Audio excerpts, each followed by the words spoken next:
Hello बच्चों, I am Rashmi your maths teacher. तो आज हम स्टार्ट करने जा रहे हैं चैप्टर 2 क्लास 11 की मिसलेनियस एक्सरसाइज। तो बहुत इंपॉर्टेंट एक्सरसाइज है। मोस्टली क्वेश्चन आपको एग्जाम में इसी एक्सरसाइज से पूछे जाते हैं। बहुत से बच्चे पूछ रहे हैं क्या मैम मिसलेनियस एक्सरसाइज करनी है, तो यस आपको ये तो डेफिनेटली सॉल्व करके जाना है, क्योंकि इसी में आपके ट्रिकी क्वेश्चन है। एक्सरसाइज में आपको इतने ट्रिकी क्वेश्चन नहीं मिलेंगे, तो मेनली एग्जाम में क्वेश्चन इन्हीं एक्सरसाइज में से आते हैं। तो first question is the relation f is defined as f x equal to. तो यहाँ पे रिलेशन की यहाँ पे एक फंक्शन है जिसकी दो डेफिनेशन है। दो डेफिनेशन कैसे है? अगर x आपका 0 के इक्वल या 0 से बड़ा होता है, या 3 के इक्वल या 3 से बड़ा होता है, तो आपको x स्क्वायर करना है। फंक्शन का क्या करना है? अगर x की इन वैल्यूज पे आपको x का स्क्वायर करना है और x की इन वैल्यूज पे उस x को 3 से मल्टीप्लाई करना है। तो पहले आप देखो यहाँ पे वैल्यू कौन कौन सी आएगी इसके अंदर। तो आपको कहा x आपका 0 के इक्वल है, तो 0 हमने ले लिया। फिर इसने कहा 3 से बड़ा है, तो 1 ले लो, 2 ले लो। 0 से बड़ा है ना, तो 1 ले सकते हैं, 2 ले सकते हैं, 3 ले सकते हैं, लेकिन 3 से हम आगे नहीं जा सकते। क्यों नहीं जा सकते? क्योंकि आपको यहाँ पे क्या कहा है, x 3 के इक्वल भी और 3 से लेस भी है। तो यहाँ पे सिर्फ ये 4 वैल्यू x की हो सकती है। तो इस फंक्शन के अकॉर्डिंग x की जब ये 4 वैल्यू होगी तो आपको x का स्क्वायर करना है, और x की जब आपकी 3 से लेकर 10 तक वैल्यू, यानी 3 हो सकती है, 4 हो सकती है, 5, 6, 7, 8, 9 और हम 10 तक ले लेंगे, क्योंकि आपको क्या कहा है, x आपका 10 के इक्वल भी है और 10 के लेस भी है। तो ये सारी वैल्यूज जब हमारे पास आती है तो आपको 3x से उस फंक्शन को सॉल्व करना है। और फिर आपको बताना है कि ये जो आपने यहाँ पे रिलेशन आप बनाओगे, यहाँ पे सेट, दो सेट के बीच में दो सेट कौन से होंगे? सेट ए के अंदर आपके ये एलिमेंट होंगे और सेट बी के अंदर आपके ये वाले एलिमेंट होंगे। जब आप इसके ऊपर फंक्शन, यहाँ पे फंक्शन ये अप्लाई करोगे, तो आपको बताना है कि यहाँ पे show that F is a function. आपको शो करना है कि ये जो एफ आ रहा है, ये रिलेशन जो यहाँ पे बनेगा वो फंक्शन है। And the relation g is defined by, एक और रिलेशन है यहाँ पे जी, जिसको हम डिफाइन कर रहे हैं। तो जब x की वैल्यू आपकी 0 होगी, 1 होगी और 2 होगी, तो आपको x का स्क्वायर करना है। और जब x की वैल्यू आपकी 2 से ग्रेटर और इक्वल, तो 2, 3, 4, 5, 6, 7, 8, 9 और 10, जब ये सारी वैल्यूज को हम यहाँ पे लेंगे तो आपको 3x करना है। और आपको क्या दिखाना है कि g is not a function, वहां पे g फंक्शन नहीं है। आपको डिफाइन करना है कि f को तो यहाँ पे शो करके दिखाना है कि ये फंक्शन है, और यहाँ पे ये शो करके दिखाना है कि यहाँ पे g फंक्शन नहीं है। जी यहाँ पे अगर फंक्शन नहीं तो रिलेशन है। तो पहले फंक्शन को समझना इजी है कि कब कब यहाँ पे फंक्शन होता है। तो मैंने आपको जब ये आपको इंट्रोडक्शन पढ़ाया था तब मैंने आपको समझाया था कि 4 तरह की कंडीशन मैंने समझाई थी कि फर्स्ट तो यहाँ की सेट ए के जितने भी एलिमेंट है उसकी मैपिंग सेट बी के साथ होनी चाहिए। तो यहाँ पे सी की मैपिंग नहीं थी, इसलिए फंक्शन नहीं है। फिर सेट ए के एक एलिमेंट की सेट बी के 2 एलिमेंट के साथ मैपिंग नहीं होनी चाहिए। एक सन के एक बेटे के 2 डैडी नहीं हो सकते हैं, तो इस तरीके से सेट ए के एलिमेंट की 2 एलिमेंट के साथ में मैपिंग नहीं होनी चाहिए। अगर सेट ए के सारे एलिमेंट की, यहाँ पे सेट ए के सारे एलिमेंट की मैपिंग सेट बी के एलिमेंट के साथ है, चाहे वो एक के साथ हो चाहे अलग अलग के साथ हो, वो आपका यहाँ पे क्या होता है, फंक्शन हो जाता है। और सेट ए के सारे एलिमेंट की यहाँ पे भी मैपिंग हो रही, तो इस तरह से मैपिंग होगी तब भी फंक्शन है, इस तरह से मैपिंग होगी तब भी यहाँ पे फंक्शन है। तो हमें यहाँ पे क्या चेक करना है कि ये 2 कंडीशन यहाँ पे नहीं बननी चाहिए। अगर ये 2 कंडीशन यहाँ पे बन रही है तो ये रिलेशन है, फंक्शन नहीं है। और अगर इस तरह की कंडीशन, इस तरह की मैपिंग यहाँ पे हो रही है तो ये फंक्शन है। रिलेशन तो है ही और साथ में वो रिलेशन आपका फंक्शन भी है। तो ये 4 चीज आपको यहाँ पे माइंड में रखनी है। तो आप यहाँ पे देखो, एलिमेंट यहाँ सेट ए में एक भी रिपीट नहीं होता है। मैंने आपको पहले बताया सेट के अंदर हम किसी भी एलिमेंट को रिपीट करके नहीं लिखते हैं। तो अब यहाँ पे जब हम देख रहे हैं तो ये फंक्शन तो हमारा एक ही है, लेकिन देखो 0 की बात हो गई, 1 की बात हो गई, 2 की बात हो गई, यहाँ पे 3 यहाँ पर भी आ रहा है और 3 यहां पर भी आ रहा है। ठीक है, इस सेट हम यहाँ पे अभी अगर देखते हैं तो इस सेट के अंदर हमारा 3 2 बार आ रहा है, तो 3 को तो हम एक बार ही लिखेंगे, लेकिन उस पे फंक्शन, यहाँ पे जो हमारा फंक्शन है वो अलग डिफाइन हो रहा है। एक बार आपको x स्क्वायर करना है, एक बार आपको 3x करना है। तो ये ना हो कि जब हम इसको सॉल्व करें तो x स्क्वायर से वैल्यू अलग आए और 3x से वैल्यू अलग आए। अगर दोनों की वैल्यू अलग अलग आ रही है तो वो आपका फंक्शन ना होकर रिलेशन हो जाएगा, और दोनों को सॉल्व करके आपकी एक ही वैल्यू आ रही है है, यानी एक्स स्क्वायर से भी एक ही आंसर आ रहा है और एक्स 3x से भी एक ही आंसर आ रहा है, तो वो यहाँ पे रिलेशन क्या बन जाएगा, फंक्शन बन जाएगा। तो देखो इसको हम एक बार लिखना कैसे है वो इंपॉर्टेंट है, पहले समझना ज्यादा जरूरी है। तो यहाँ पे सेट ए के अंदर एलिमेंट कहाँ से आ रहे हैं, ये सारे एलिमेंट है हमारे पास। ओके तो ये देखो मैंने यहाँ पे फिगर बना के दिया, एरो डायग्राम हमने बनाया, तो ये सारे एलिमेंट हमने इसके अंदर लिख दिए। 3 2 बार आ रहा था लेकिन मैंने यहाँ पे एक बार ही लिखा है, और हमें पता है कि 0 से लेके 3 तक आपका function f x equal to x square है। इसमें एलिमेंट आएंगे x और इसमें एलिमेंट आएंगे एफ एक्स से। तो जब मैंने 0 रखा तो 0 का स्क्वायर 0, 1 रखा 1 का स्क्वायर 1, 2 का स्क्वायर 4, 3 का स्क्वायर 9 आ रहा है। तो ये हमारा फंक्शन यहाँ पे मैपिंग हो रही है। फिर दूसरा फंक्शन हमारा f x equal to 3x है, तो जो 3 के लिए जब आप 3x करोगे, यहाँ पे हमने क्या किया, जब हमारा x इक्वल टू यहाँ पे 3 था तो एक्स स्क्वायर इक्वल टू 9 हो गया। और सेम इसी फंक्शन के लिए जब अब आपका x इक्वल टू 3 है तो 3x इक्वल टू भी आपका 9 हो रहा है, यानी कि x इक्वल टू 3 पे दोनों वैल्यू आपकी यहाँ पे क्या आ रही है, सेम आ रही है। तो एक ही से यहाँ पे मैपिंग हो रही है, बाकी सबकी तो वही 3x है तो 4 इंटू 3 12 हो गया, 5 इंटू 3 15, 8 6 इंटू 3 18 हो गया। तो इस तरह से हमारी मैपिंग बन रही है। तो ये जो मैपिंग है वो हमारी डेफिनेशन को फुलफिल कर रही है कि यहाँ पे एलिमेंट 3 भले ही हमारा 2 बार आ रहा था लेकिन दोनों की मैपिंग हमारी सेम नंबर से हो रही है, दोनों की कैलकुलेशन से आंसर हमारा सेम आ रहा है। तो इसीलिए ये जो हमारा रिलेशन यहाँ पे दिया हुआ है वो आपका एक फंक्शन है। तो ये तो समझ में आने वाली बात है। अब इसका आंसर कैसे लिखना है, तो इस तरीके से हम आंसर लिखेंगे। जो हमें फंक्शन डिफाइंड था वो हमने यहाँ, जो रिलेशन हमें यहाँ पे क्वेश्चन के अंदर दिया हुआ है वो हमने यहाँ पे लिख दिया। और it is observe that for f x equal to x square के लिए ये हमारी एक्स की ये कंडीशन है, ये नंबर्स आएंगे। F x equal to 3x के लिए हमारी ये कंडीशन है। अब हमने यहाँ पे सॉल्व करके देख लिया। तो देखो जब भी क्वेश्चन आएगा ना, तो जो मैंने अभी आपको एरो डायग्राम बना के दिखाया ना, वो आपको नहीं बनाना है। आपको सिर्फ इस कॉमन वैल्यू के लिए यहाँ पे देखना है कि सेम वैल्यू आ रही है या अलग वैल्यू आ रही है। तो सिर्फ यहाँ पे जो x आपका 3 है, यहाँ भी x इक्वल टू 3 है, तो यानी कि सेट ए के अंदर आपका 3 2 बार तो हम एक बार ही लिखेंगे, लेकिन जब आप सॉल्व करके देखोगे तो इस तरह से इमेज नहीं बनी चाहिए। इस 3 के लिए यहाँ पे अलग नंबर आ रहा है, यहाँ पे अलग नंबर आ रहा है, तो एक सन के 2 डैडी नहीं हो सकते। इस तरह से आपको सोच के चलना है। सेम अगर एक सन का एक ही डैडी यहाँ पे आ रहा है तो वो फंक्शन है यहाँ पे, अदरवाइज वो रिलेशन ही रहेगा। तो बाकी सबके लिए आपको चेक नहीं करना, 0 1 2 के लिए नहीं चेक करना, क्योंकि एक्स स्क्वायर अगर यहाँ फंक्शन अलग है, इक्वेशन अलग बन रही है, तो आपका यहाँ पे आंसर भी अलग है। एक्स स्क्वायर से सॉल्व करोगे तो आंसर भी अलग आएगा। और बाकी के लिए अगर आप यहाँ 4 से 10 के लिए सॉल्व करोगे तो आंसर आपका अलग ही आएगा। ठीक है, तो हमें जब भी इस तरह का क्वेश्चन आता है ओनली कॉमन नंबर के लिए यहाँ पे चेक करके और देख लेना है। तो एक्स इक्वल टू 3 के लिए जब हमने पहले वाले एफ एक्स में वैल्यू पुट करके देखी तो 9 आ रहा है। जब एक्स इक्वल टू 3 के लिए दूसरे वाले एफ एक्स में वैल्यू पुट करके देखी तो भी हमारा आंसर यहाँ पे सेम आ रहा है। दैट मीन्स हमारी जो 3 की मैपिंग है वो हमारी इस तरह से हो रही है, एक ही। ठीक है, तो सबकी यहाँ पे यूनिक हो रही है। तो हमने क्या लिखा, इसको सबको मिला के हमने एक साथ लिख दिया कि x इक्वल टू 0 से 10 तक आप यहाँ पे ले लो, तो जो इमेज बनेगी, इमेज आपकी कौन सी होती है, सेट बी वाले एलिमेंट को इमेज कहते हैं, सेट ए के एलिमेंट को हम प्री इमेज कहते हैं। तो जो भी इन एलिमेंट्स की 0 से लेकर 10 तक की जो भी इमेज बन रही है एफ एक्स के अंदर, वो सारी हमारी यूनिक है, कहीं पर भी इस तरह से नहीं बन रहा है। तो इसीलिए आपका ये रिलेशन यहाँ पे क्या है, फंक्शन है। अब इसके लिए सेकंड जो जी है उसके लिए हम पूरा नहीं चेक करेंगे। अब आप यहाँ पे देखो, सेम आपका यहाँ एक्स स्क्वायर है 3x है, बस 3 की जगह यहाँ पे क्या कर दिया, 2 कर दिया। तो 2 यहाँ पे दोनों जगह है, तो हम ओनली इस 2 के लिए चेक करेंगे, बाकी सबके लिए तो अलग ही आएगा, अभी हमने देख लिया था।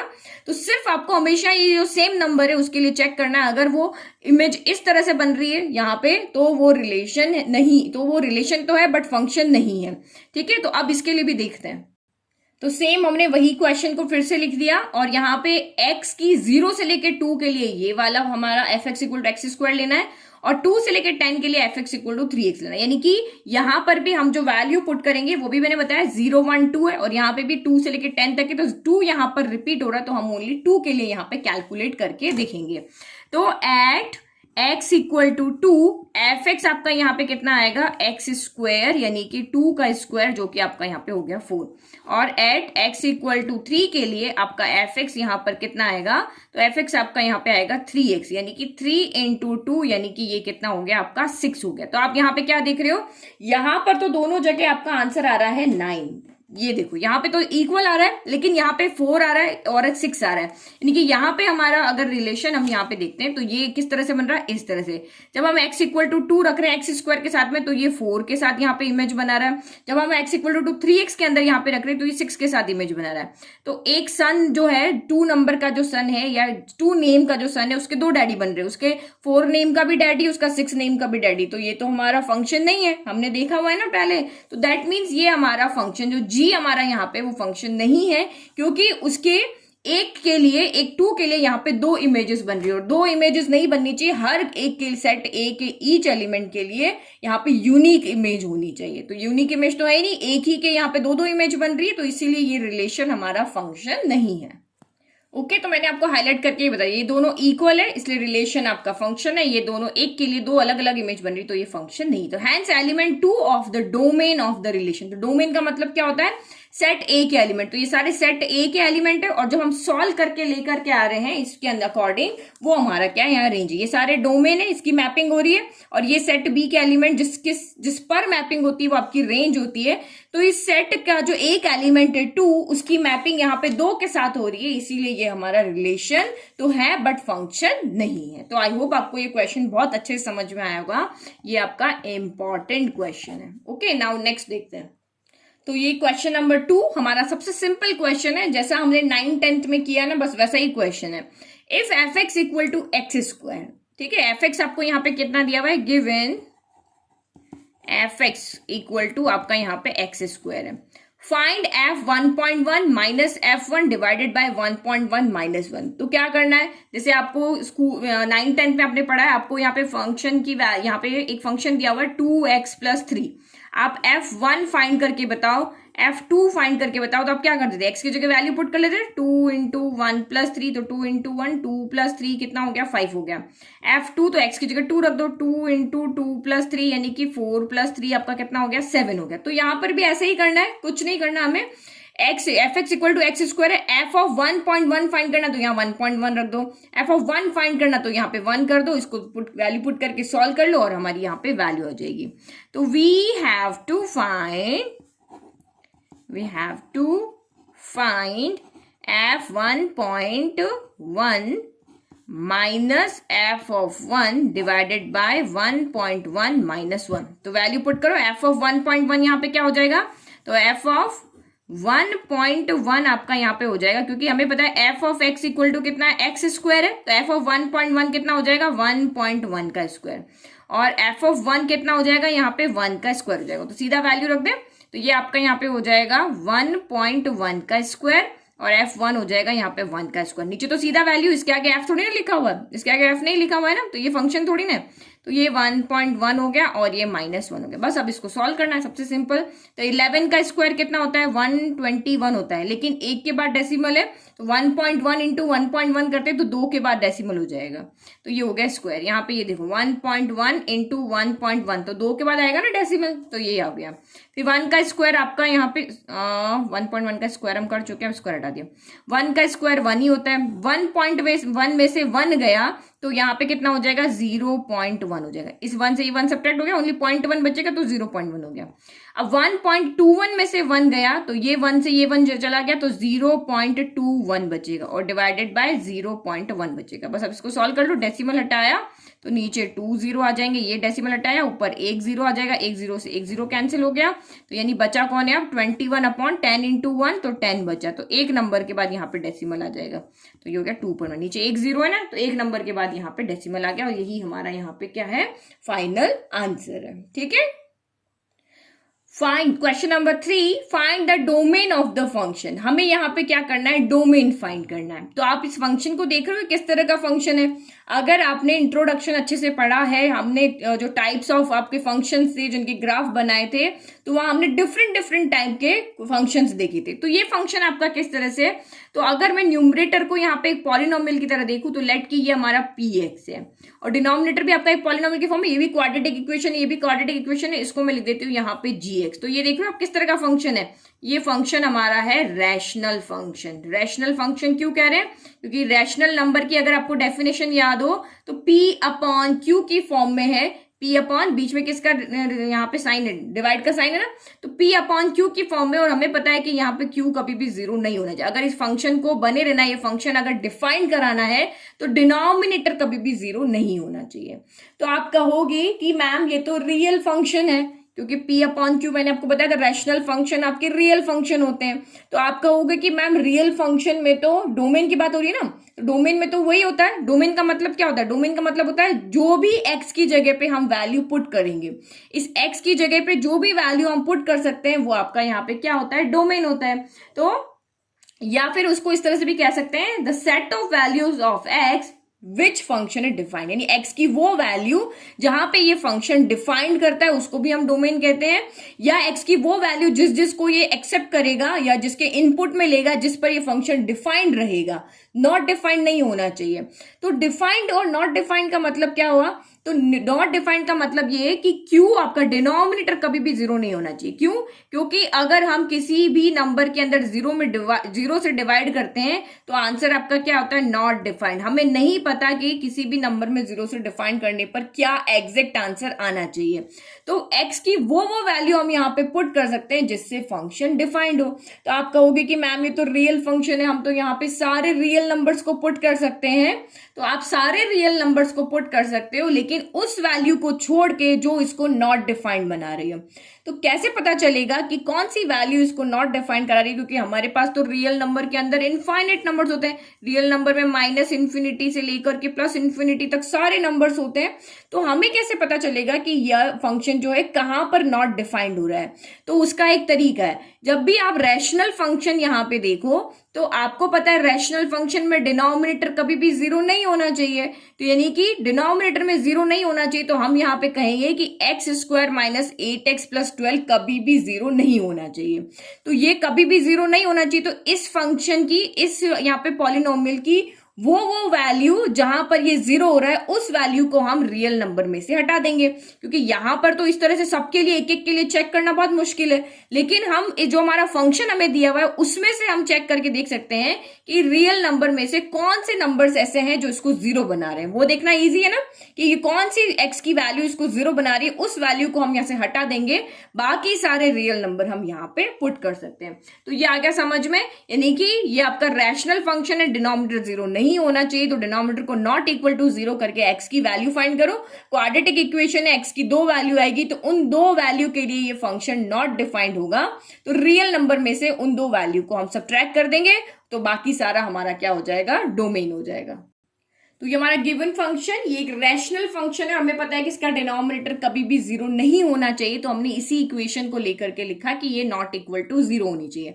अब मिडिल टर्म स्प्लिट कर ले, तो मिडिल टर्म स्प्लिट करना तो आप सभी को आता है। तो यहाँ पे मिडिल टर्म कैसे स्प्लिट होगी, एक्स स्क्वायर का कॉफिशिएंट है 1 और यहाँ इसको हम a कहते हैं, b को हम यहाँ पे 8 लेते हैं, c को हम 12 लेते हैं। तो हमें दो नंबर ऐसे चाहिए, यहाँ पे प्लस का साइन है तो p प्लस q करने पर b आए यानी कि 8 आए, और p इंटू क्यू करने पर 12 इंटू 1 यानी कि 12 आए। तो 12 के ही फैक्टर बना लेते हैं। तो हमें पता है 12 क्या होता है, 6 इंटू 2 होता है। तो 6 इंटू 2 आपका 12 आ रहा है और 6 प्लस 2 आपका यहाँ पर 8 आ रहा है। तो ये हमारे p q मिल गए, p हमारा 6 है, q हमारा 2 है। तो किसी को भी कुछ भी ले सकते हो, क्योंकि प्लस और मल्टीप्लीकेशन में ऑर्डर का फर्क नहीं पड़ता। तो ये मिडिल टर्म स्प्लिटिंग तो आपको इजीली आता है। तो मैंने -8 की जगह पे यहाँ पे रख दिया 6 प्लस 2 x प्लस 12 और ये नॉट इक्वल टू 0 लेकर के हम इसको यहाँ पे क्या करेंगे, सॉल्व करेंगे। Now bracket open, minus plus तो माइनस का 6, x अंदर चला गया, x हो गया, माइनस प्लस माइनस तो 2 इंटू एक्स, 2x हो गया, plus 12 is not equal to 0। First 2 में से और लास्ट 2 में से कॉमन लेना है। तो फर्स्ट 2 में से x कॉमन लिया तो अंदर क्या बचा, यहाँ से x बच गया, ये माइनस और ये 6 एज इट इज बच गया। यहाँ पे जो भी साइन होता है वो हम बाहर लेते हैं। तो 2 की टेबल 2 भी आता है, 12 भी आता है, तो 2 कॉमन ले लिया। अब हमने माइनस बाहर लिया तो अंदर के साइन चेंज हो जाएंगे। ये x यहाँ पे नेगेटिव था तो ये पॉजिटिव हो जाएगा, ये पॉजिटिव है तो ये नेगेटिव, और 2 की टेबल 12 आता है 6 टाइम। तो दोनों ब्रैकेट हमेशा यहाँ पे सेम होने चाहिए। तो ये हो गया x माइनस 6 और ये जो सेम है एक बार लिख दिया और जो कॉमन लिए हुए वो हमने एक साथ लिख दिया, x minus 2 is not equal to 0। तो यहाँ पे क्या करेंगे, when x minus 6 is not equal to 0, तो this implies x is not equal to -6 इधर आके प्लस का 6 हो जाए। तो x यहाँ पे 6 के इक्वल नहीं होना चाहिए और when x minus 2 is not equal to 0, तो this implies x is not equal to -2, इधर आके प्लस का 2 गया, यानी कि x की ये दो वैल्यू के ऊपर फंक्शन डिफाइन नहीं होगा, बाकी सारे रियल नंबर पे आपका फंक्शन डिफाइन होगा।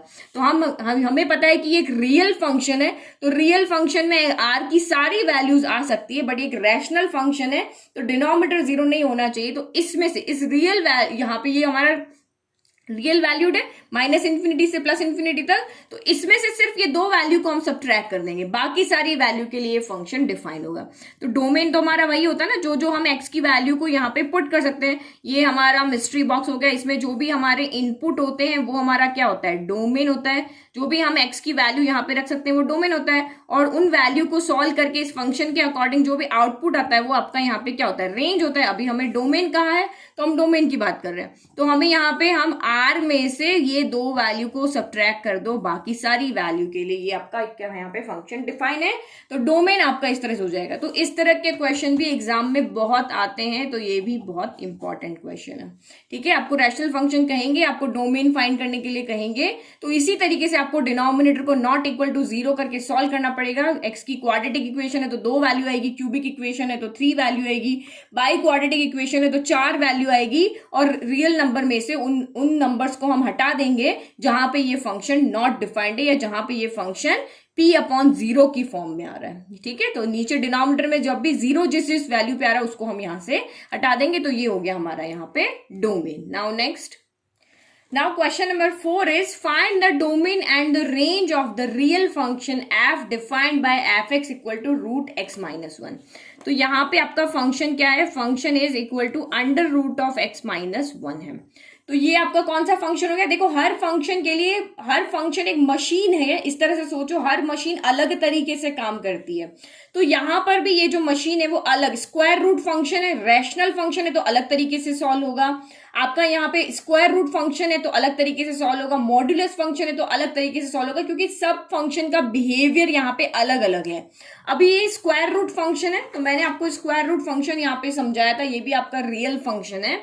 तो स्क्वायर रूट फंक्शन का क्या बिहेवियर होता है, ये क्या कहता है कि मैं ना तो कभी नेगेटिव वैल्यू को एज अ इनपुट लूंगा और ना ही कभी negative value as a input दूंगा। ये मेरा बिहेवियर है, कि सबका अलग अलग बिहेवियर है।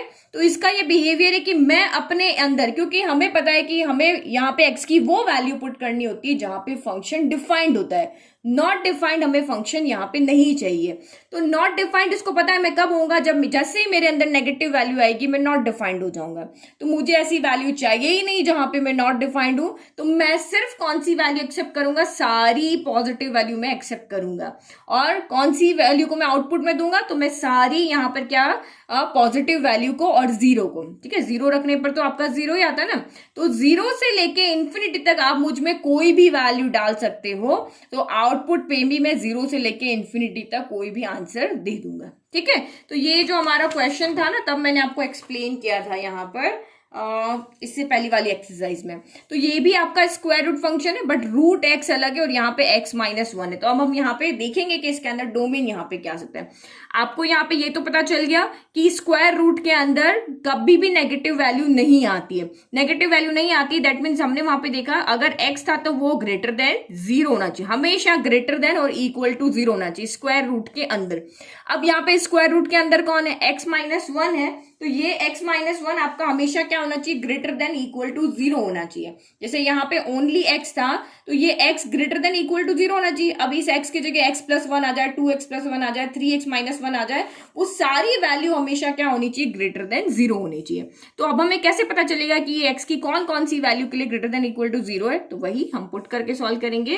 तो आप यहाँ पे क्या लिखोगे, here x minus 1 always greater than equal to क्या होना चाहिए, 0 होना चाहिए। जो भी यहाँ पे वैल्यू रखी है ना, आप उसको ग्रेटर देन इक्वल टू 0 रख लो और देख लो कि हम यहाँ पे इसको सॉल्व करके देख लेंगे कि यहाँ पे ये कौन कौन सी वैल्यू को एक्सेप्ट कर सकता है। तो अब मैं इसको सॉल्व कर रही हूँ, तो ये यहाँ पे क्या हो जाएगा, x greater than equal to -1 इधर आएगा, तो यहाँ पे क्या हो जाएगा, +1 आ जाएगा। यानी कि x की वैल्यू यहाँ पे क्या क्या पुट कर सकते हो, x की वैल्यू यहाँ पे हम 1 पुट कर सकते हैं या फिर 1 से बड़ी पुट कर सकते हैं। तो 1 से छोटी वैल्यू यानी कि 0 हम यहाँ पे नहीं पुट कर सकते, क्योंकि 0 पुट करते ही ये आपका -1 बच जाएगा और -1 नेगेटिव हो जाएगा और ये नॉट डिफाइंड हो जाएगा। तो स्क्वायर रूट फंक्शन को जब भी आपको सॉल्व करना है तो हमेशा इसी तरीके से अंदर जो भी वैल्यू रखी उसको ग्रेटर देन इक्वल टू 0 ले लो और x की वैल्यू फाइंड कर लो। अब चाहे वो क्वाड्रेटिक हो क्यूबिक हो तो उसको सॉल्व करके और आपको x की वैल्यू यहाँ पे निकालनी है। तो यानी कि हमारी सारी वैल्यू जो इसके अंदर आने वाली है वो 1 से यहाँ पे क्या होनी चाहिए, 1 के इक्वल या 1 से बड़ी होनी चाहिए। तो हमें पता चल गया हमारा डोमेन यहाँ पे क्या होगा, क्योंकि डोमेन आपका यहाँ पे क्या होता है, जो वैल्यू हम यहाँ पे पुट करते हैं इस मशीन के अंदर जो हमारा इनपुट होता है। एक तो ये वाली बात हो गई। तो इनपुट हमारा यहाँ पे क्या हो जाता है, डोमेन होता है, ये आप सबको पता ही है। या फिर एक्स की वो वैल्यू जहां पे फंक्शन डिफाइन हो रहा है वो आपका होता है डोमेन। तो हमारा यहाँ पे फंक्शन एक्स की कौन सी वैल्यू 1 के इक्वल या 1 से बड़ी वैल्यू पर डिफाइन हो रहा है, तो हम यहाँ पे लिख लेंगे, हम 1 को लेंगे और इन्फिनिटी तक हम सारी वैल्यू को यहाँ पे पुट कर सकते हैं। तो इन्फिनिटी के साथ हम ये स्मॉल ब्रैकेट लगाते हैं, 1 को हम यहाँ पे इक्वल ले रहे हैं इसलिए क्लोज ब्रैकेट हो गया। तो ये तो हो गई डोमेन की बात। अब आपका यहाँ पे रेंज की बात देखो, रेंज यहाँ पे क्या होगा, तो देखो कुछ वैल्यू पुट करके देखते हैं। 1 इसमें पुट करोगे तो 1 -1, तो ये 1 -1 आपका यहाँ पे हो गया 0, तो रूट 0 आपका यहाँ पे 0 आ जाएगा। फिर मैंने 2 पुट किया तो 2 -1, तो 2 -1 आपका रूट 1, तो ये आपका 1 ही आ गया। फिर मैंने 3 पुट किया तो यहाँ पे 3 -1 रूट 2, तो यानी कि ये 1.414 आ रहा है। तो देखो सबसे छोटा नंबर यहाँ पे कौन था, हमारा 1 था। फिर उससे बड़ा नंबर हम पुट करते जाएंगे तो हमें बड़ी वैल्यू यहाँ पे क्या करती है, मिलती जाएगी। लेट की मैं यहाँ पे 5 पुट करती हूँ तो 5 -1 रूट 4 हमें 2 मिल रहा है। तो ईच जैसे जैसे हम वैल्यू को x में बढ़ाते जा रहे हैं हमें यहाँ पे वैल्यू भी 0 से बड़ी मिलती जा रही है। तो हमारा रेंज यहाँ पे क्या आएगा, सबसे छोटी वैल्यू हमारी यहाँ पे कौन सी आ रही है, 0 आ रही है।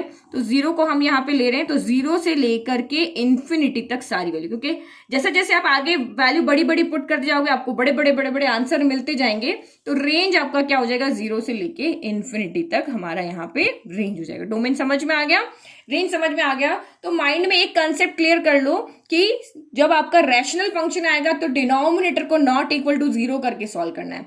जब स्क्वायर रूट फंक्शन आएगा तो स्क्वायर रूट के अंदर जो भी वैल्यू है उसको ग्रेटर देन इक्वल टू 0 करके एक्स की वैल्यू निकालनी हो और उस एक्स की वैल्यू से आपको डोमेन मिल जाएगा। डोमेन मिल गया तो रेंज निकालना तो बहुत ईजी है। ठीक है, नाउ नेक्स्ट, हर एक क्वेश्चन का पैटर्न आपके माइंड में होगा ना, तो आपको यहाँ पे मिस्टेक नहीं होगी, कहीं से भी क्वेश्चन आ जाए आप उसको इजीली सॉल्व कर पाओगे। सारे क्वेश्चन का पैटर्न आपके माइंड में होना चाहिए।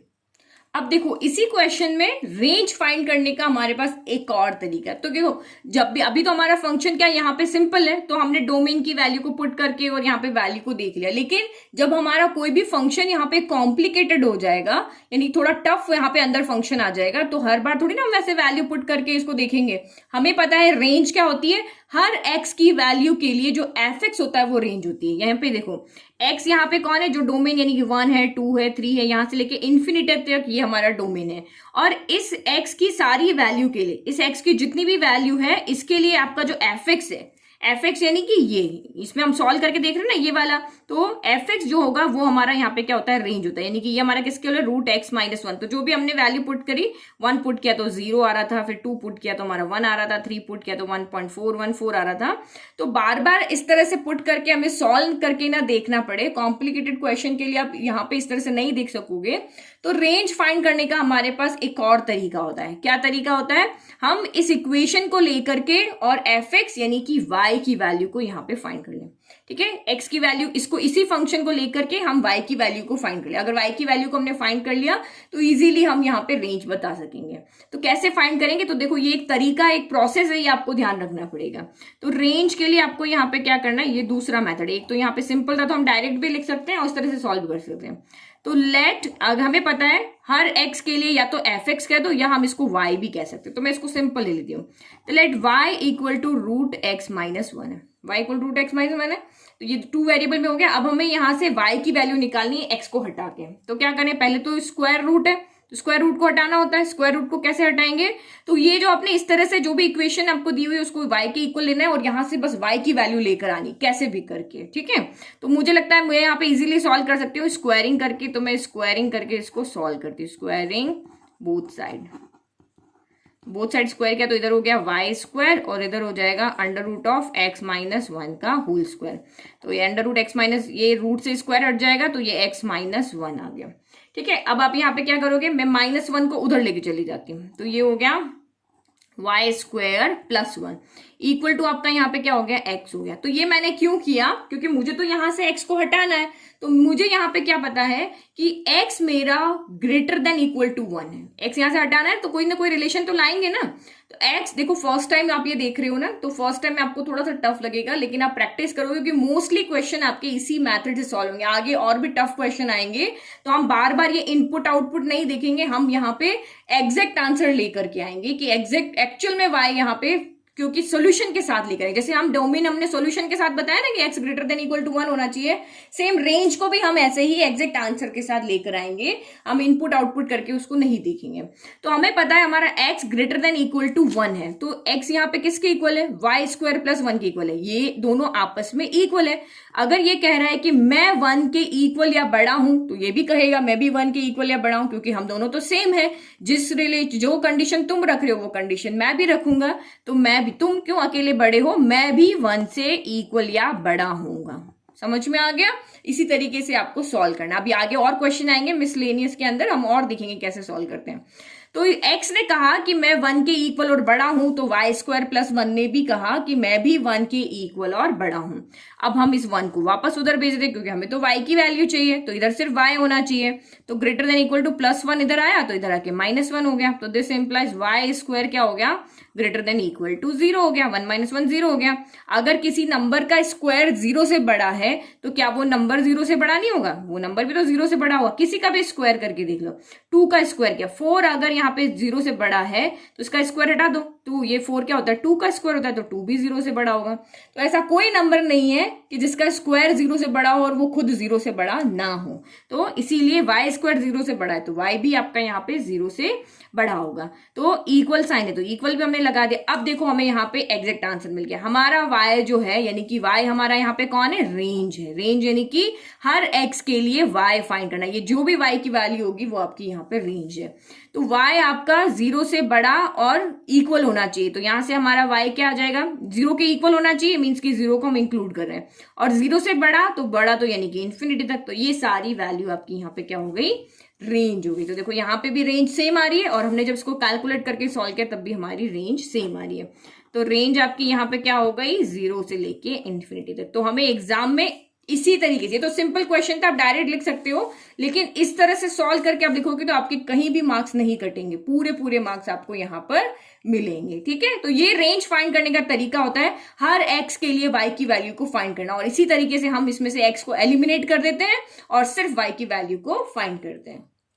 तो लास्ट क्वेश्चन इस वीडियो का, find the domain and the range of the real function F. Function आपका क्या है यहाँ पर, रियल। और वैसे भी हमें पता है जो हमारा अभी 11th के सिलेबस में सारे फंक्शन आपके रियल है, यानी कि वो सारे जो रियल नंबर के अंदर जितने भी नंबर से माइनस इन्फिनिटी से लेके प्लस इन्फिनिटी तक, वो एक्स की सारी वैल्यूज को वो एक्सेप्ट करते हैं। तो कहीं कहीं पे कंडीशन आ जाती है, जब आपकी इक्वेशन चेंज हो जाती है तो हमने आर में से उनको सब्ट्रैक्ट कर देना होता है, यही हमारा तरीका होता है।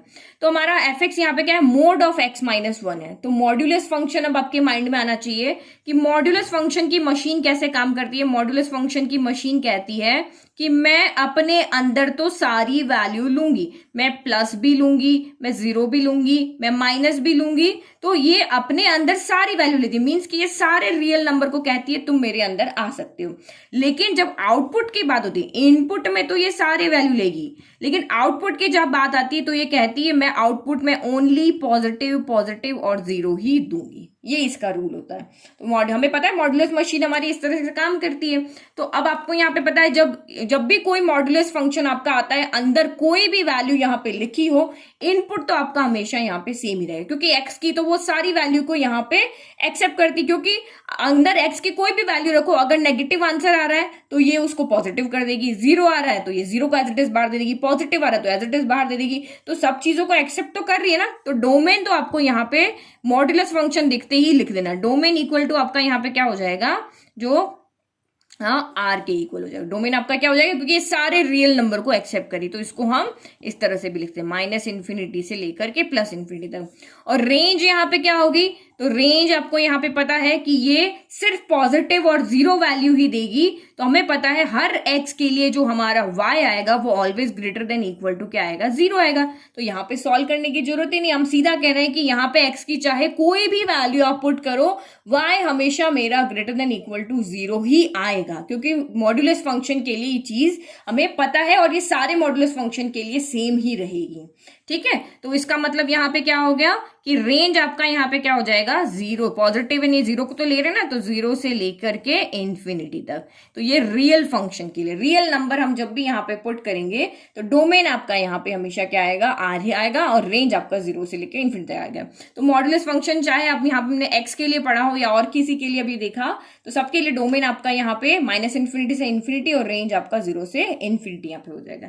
तो ये तो सिंपल क्वेश्चन था। ये रेंज के लिए हमें ये पता है, मोड फंक्शन के लिए वाई या रेंज जो होता है हमेशा greater than equal to zero होता है, डोमेन में हम कोई भी वैल्यू यहाँ पे रख सकते हैं। तो ये हो गए हमारे फर्स्ट 5 क्वेश्चन। अब इसके बाद हम 2 वीडियो और लेकर आएंगे जिसमें बचे हुए 6 से 12 क्वेश्चन को हम यहाँ पे सॉल्व करेंगे। तो आई होप आपको ये 5 क्वेश्चन अच्छे से समझ में आए। Thank you. और अगर आपको मेरे वीडियो पसंद आ रहे हैं तो चैनल को लाइक, शेयर, सब्सक्राइब करना ना भूलें। और अगर आपको इन वीडियोस के पीडीएफ चाहिए तो आप मेरी ऐप पे जाकर के उनको देख सकते हो। ऐप का लिंक आपको डिस्क्रिप्शन में मिल जाएगा। Thank you.